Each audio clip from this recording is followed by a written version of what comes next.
नाजरीन, पाकिस्तान में एक ऐसी शख्सियत भी है जिसकी हरकतें देखकर शैतान भी शर्माता है। ये मुनाफकत का चलता फिरता लुबादा है। ये जनाब फजलुर रहमान साहब हैं। मोहतरम आजकल इस्टेब्लिशमेंट पे पक गए हैं कि वो मौजूदा हुकूमत को डिक्टेशन देती है और अपनी मर्जी से चलाती है। जब इस्टेब्लिशमेंट के हुक्म पर मुत्तहदा और बाप पार्टी तहरीक इंसाफ को छोड़कर PDM टोले के साथ खड़ी हो गई तो ये चुप रहा। उस वक्त मुदाखलत याद ना रही।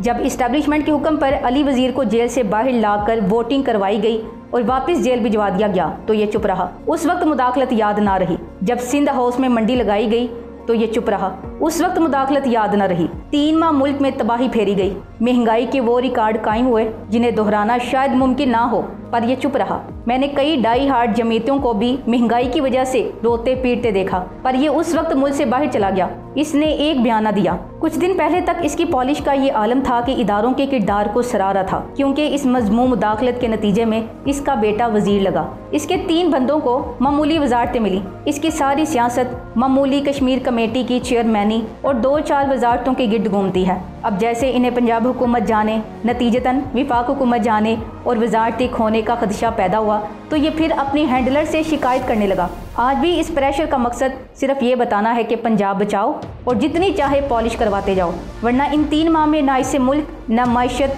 न सिविलियन भालादस्ती और ना ही दीन की जरा बराबर परवाह रही। आज ये तस्लीम कर रहा है कि हम मुसलसल अपने हैंडलर्स की हिदायत पर अमल कर रहे हैं। इसकी सियासत 2 बेशरम पार्टियों की वकालत से शुरू होकर वहीं खत्म हो जाती है। बस एक दिलचस्प बात है, परसों इसने जमीन गर्म करने की धमकी दी थी। जमीन वाकई गर्म हो गई है। कल से पूरी PDM बाजमात चीखों पुकार करती नजर आ रही है। मौलाना साहब करामत हैं, जो कहते हैं वो किसी न किसी शक्ल में पूरा हो जाता है। हमारे यहाँ इन्हें एक ज़िरिक सियासतदान समझा जाता है, हालांकि इनकी सियासत मुनाफकत का मिक्सचर है। मजहबी तबके का हाल समझने के लिए हमें फजलुर रहमान जैसे ज़िरिक और बासलाहियत सियासतदान को देखना होगा। बतौर सियासतदान मौलाना की सियासत सरासर मफाद पर मुश्तमिल रही है, लेकिन इसके बावजूद इनका किसी हद तक वोट बैंक कायम रहा। लेकिन फिर इसने इमरान खान से पंगा ले लिया। पिछले 40 साल तो ये ज़िरिक सियासतदान ही कहलाए। बावजूद इसके कि जब हुकूक निस्वा जैसा मुतनाज़ा बिल पास हुआ, मौलाना लीडर ऑफ दी ओपोजिशन थे और सूबाई सरहद में मौलाना की जमात हुकूमत में थी। बावजूद इसके कि विकी लीक्स में इंकशाफ हुआ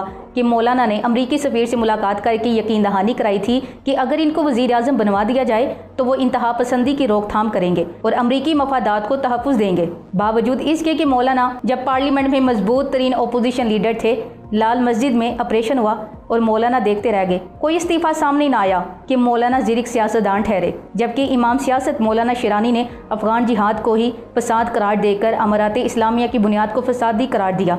लेकिन मौलाना इस कदर ज़िरिक सियासतदान है कि लोग फिर भी वोट देते रहे। बावजूद इसके कि नवाज दौर के सदर मुमलिकत ने सूद के लिए शरई गुंजाइश निकालने के लिए कहा, यानी कि अल्लाह और इसके रसूल सल्लल्लाहु अलैहि वसल्लम से जंग के लिए गुंजाइश निकालने को कहा गया। लेकिन लीगी हुकूमत के इत्तेहादी मौलाना से इतना ना हुआ कि जाकर ममनून हुसैन से मिलकर इन्हें समझाते या मियाँ साहब से ही शिकायत करते या एक बयान ही दे देते कि ममनून हुसैन साहब अल्लाह का खौफ करें। लेकिन मौलाना ने ऐसा कुछ नहीं किया कि वो एक ज़िरिक सियासतदान है। मौलाना कश्मीर कमेटी के चेयरमैन रहे। कश्मीर के मामले पर इनका कोई मौक़िफ़ नहीं। एक बहुत बड़ी मिसाल मौजूद है जो इनका कश्मीर पे मौक़िफ़ अयां करती है, और ना ही कोई ये देखने की कोशिश करता है कि जब चोरी का मामला अल्लाह के रसूल सल्लल्लाहु अलैहि वसल्लम के दरबार में आया था तो इन्होंने पिछली कौमों की तबाही की बुनियादी वजह ही यही बतलाई थी कि बड़े लोग गलत करते तो छोड़ दिए जाते, जबकि छोटे लोग गलत करते तो सज़ा दी जाती। कोई ये नहीं देखता कि अल्लाह के नबी सल्लल्लाहु अलैहि वसल्लम ने फरमाया, खुदा की कसम फातिमा बिनते मोहम्मद सल्लल्लाहु अलैहि वसल्लम ने भी चोरी की होती तो उसका हाथ काट देता।